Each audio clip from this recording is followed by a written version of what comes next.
भारतीय विद्यार्थी परिषद परभणी शहर सहमंत्री। आजचा पेपर हा सीईटी बीएडच्या विद्यार्थ्यांचा होता, तरी 9:30चा वेळ दिलेला असतानाही ऐन वेळेला सेंटरवरती शॉर्ट सर्किट झालेलं आहे आणि कम्प्युटर जे आहेत ते बंद आहेत असं सांगण्यात आले आणि तब्बल 290 विद्यार्थी पेपर देत असतानाही ज्यांचे पेपर द्यायचे आहेत तर आता इथे 40 ते 50 कम्प्युटर यावेळी सुरू आहेत। तरी शासनाने लक्षात घ्यायला हवं की सीईटी सेलला मागणी आहे की या विद्यार्थ्यांचं कसल्याही प्रकारे नुकसान करण्यात येऊ नये, यांना दुसरी वेळ देण्यात यावी किंवा यांची जे पेपरची डेट आहे ती चेंज करून या विद्यार्थ्यांचं शैक्षणिक नुकसान होता कामा नये। इथे येणारा विद्यार्थी हा शेतकऱ्याचा आहे, इथे येणारा विद्यार्थी हा गावगावचा आहे आणि या विद्यार्थ्याचं नुकसान जर होत असेल तर ही कुठे ना कुठे चुकीची बाब आहे। तर शासनाने ही गोष्ट लक्षात घ्यायला हवी की या विद्यार्थ्याचं नुकसान होता कामा नये।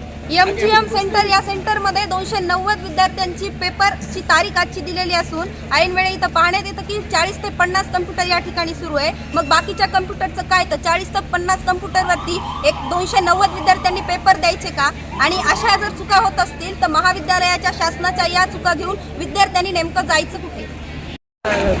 परीक्षा ही 9:30 वाजल्यापासून सुरू होणार होती, पण या रिपोर्टिंग 9:30ला करणार होते, पण 9:30 नाही 11:15 पर्यंत आतापर्यंत त्याने काही नाही, सगळे माणसं जे होते रिपोर्टिंग करणार ते सगळे उठून गेलेले आहेत, कोणाचा कोणाला पत्ता नाही। आणि एक कोणीतरी म्हणतायत की बाबा हे शॉर्ट सर्किट झाल्यामुळे तुमची परीक्षा होणार नाही, काही होय म्हणतायत काही नाही म्हणतायत। त्याच्यामुळे जे पालकं आता गाड्याला पेट्रोलही भेटेना, त्याच्यामुळं आता आमच्या मोटरसायकलचं पेट्रोलही संपलंय, डबल आता घरी जाऊन परत यायचं काहीच कळणार नाही। त्याच्यामुळे सगळे परेशान आहेत, पालक परेशान आहे, काही माणसं 200-200 किलोमीटरहून लांबून आले आणि हे लेकराच्या भानगडी असं होत आहे। याने त्याच्या सांगायला हवं होतं 9:30ला आणि त्याच्यामुळे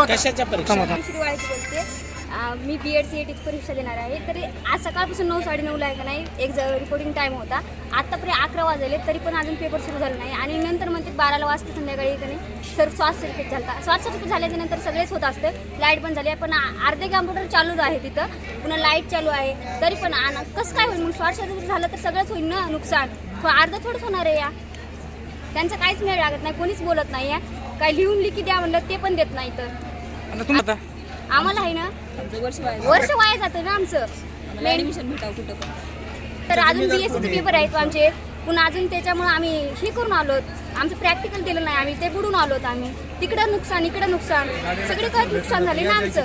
प्रत्येक विद्यार्थी झाले 200-300 किलोमीटर लेकर आले तर प्रवास करीत, सकाळ 4 वाजल्यापासून प्रवास आहे त्यांचा।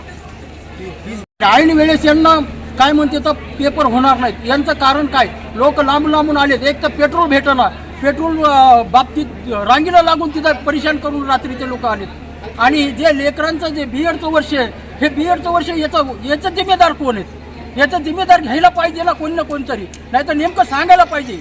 आतापर्यंत यांनी काहीच कळवलं नाही आणि ऐन टायमाला म्हणतात पेपर होत नाहीत, यांचा जिम्मेदार कोण आहे?